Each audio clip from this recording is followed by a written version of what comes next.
ಮಹಂತ ಸ್ವಾಮಿಗಳ ದಿನಾಚರಣೆ ಅಂಗವಾಗಿ ನಮ್ಮ ಕರ್ನಾಟಕ ಸರ್ಕಾರ ಇವತ್ತು ವ್ಯಸನ ಮುಕ್ತ ದಿನ ಹಮ್ಮಿಕೊಂಡದ.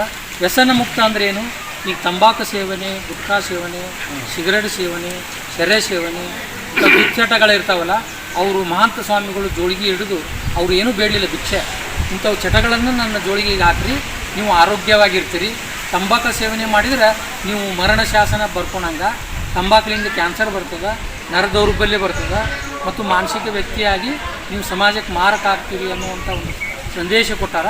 ಆ ಸಂದೇಶ ನಿಮಗೆಲ್ಲ ಮುಟ್ಟಬೇಕಾದ್ರೆ ಇದು ನಾವೆಲ್ಲ ಜಾಗೃತಗೊಳ್ಳಬೇಕಾಗಿದೆ. ದುಶ್ಚಟಗಳನ್ನು ದೂರಿಡಲು ನಮಗೆ ದೃಢ ನಿರ್ಧಾರ ಮನಸ್ಸು ಬೇಕು. ಯಾರೂ ಇದಕ್ಕೆ ಹೇಳುವ ಅವಶ್ಯ ಇಲ್ಲ. ನಿಮ್ಮ ಮನಸ್ಸೇ ನಿಮಗೆ ಔಷಧಿ ಇದ್ದಂಗೆ. ಅದಕ್ಕೆ ದಯವಿಟ್ಟು ಯಾರ ದುಶ್ಚಟಗಳನ್ನು ಮಾಡ್ತೀರಿ ಅಥವಾ ನಿಮಗೆ ಏನೇ ಸಂದೇಹಗಳಿದ್ದರೂ ಮನಸ್ಸಿಗೆ 104 ನಂಬರ್ ಟೋಲ್ ಫ್ರೀ ನಂಬರ್ ಇರ್ತದೆ. ಫೋನ್ ಹಚ್ಚಿ ಕೇಳಿದರೆ ನಿಮ್ಗೆ ಏನಾದರೂ ತೊಂದರೆ, ಮಾನಸಿಕ ಅಥವಾ ದುಶ್ಚಟಗಳಿಂದ ಏನೋ ಕಾರಣ ಇದ್ದರೆ ಅದಕ್ಕೆ ಸಲಹೆಗಳನ್ನು ಕೊಡ್ತಾರೆ. ರಾಜ್ಯ ಮಟ್ಟದ ತಜ್ಞರು ಅದಕ್ಕೆ ಸಲಹೆಗಳನ್ನು ಕೊಡ್ತಾರೆ. ಅದನ್ನು ಸದುಪಯೋಗ ಪಡ್ಕೋರಿ. ಅದಕ್ಕೆ ನೀವೆಲ್ಲ ಗ್ರಾಮದಲ್ಲಿ ಯುವಕರಾಯಿತು, ತಿಳುವಳಿಕೆ ಇದ್ದವರಾಯಿತು, ಹಿರಿಯರಾಯಿತು, ಈ ದುಶ್ಚಟಗಳನ್ನು ದೂರ ತಳ್ಳಲು ನೀವೆಲ್ಲರೂ ಒಗ್ಗೂಟಿ ಕೆಲಸ ಮಾಡಿದರೆ ಈ ಚಟಗಳನ್ನು ದೂರ ತಳ್ಳಬಹುದು. ಅಂದ್ರೆ ಆರೋಗ್ಯವಂತ ಸಮಾಜ, ಆರೋಗ್ಯವಂತ ಕುಟುಂಬ ನಿರ್ಮಾಣ ಮಾಡ್ಬೋದು.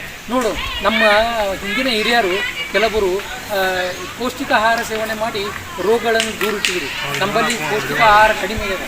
ಯಾವ್ಯಾವ ಆಹಾರ ಸೇವನೆ ಮಾಡ್ತೀವಿ, ಆಹಾರದಿಂದ ರೋಗಗಳು ಬರ್ತಾವೆ. ಅವರ ಜೋಳಿಗೆ ಹಾಕೊಂಡು ಅಂತ ಹೇಳ್ತೀನಿ.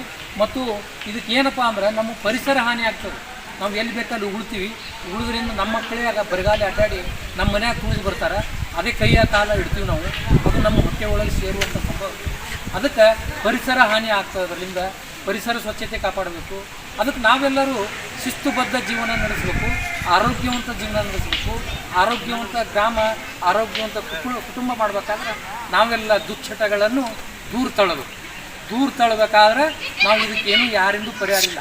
ಮತ್ತು ಇದಕ್ಕೆ ಏನು ಸರ್ಕಾರಿ ವ್ಯವಸ್ಥೆ ಒಳಗೆ ನಮಗೆ ವ್ಯಸನ ಮುಕ್ತ ಕೇಂದ್ರ ಸರ್ಕಾರಿ ಜಿಲ್ಲಾ ಆಸ್ಪತ್ರೆ ಒಳಗೆ ತಜ್ಞ ವೈದ್ಯರು ಇರ್ತಾರೆ. ಅಲ್ಲಿ ನಿಮಗೇನಾದರೂ ಇಂಥ ದುಶ್ಚಟಗಳು ಬಿಡಬೇಕಾಗಿದ್ದಲ್ಲಿ ನಮಗೆ ಹ್ಯಾಂಗರೆ ಅಂದ್ರೆ ಅವರು ಕೆಲವೊಂದು ಆರೋಗ್ಯಕರ ಸಲಹೆಗಳನ್ನು ಹೇಳ್ತಾರೆ, ಪಾಲಿಸಬಹುದು.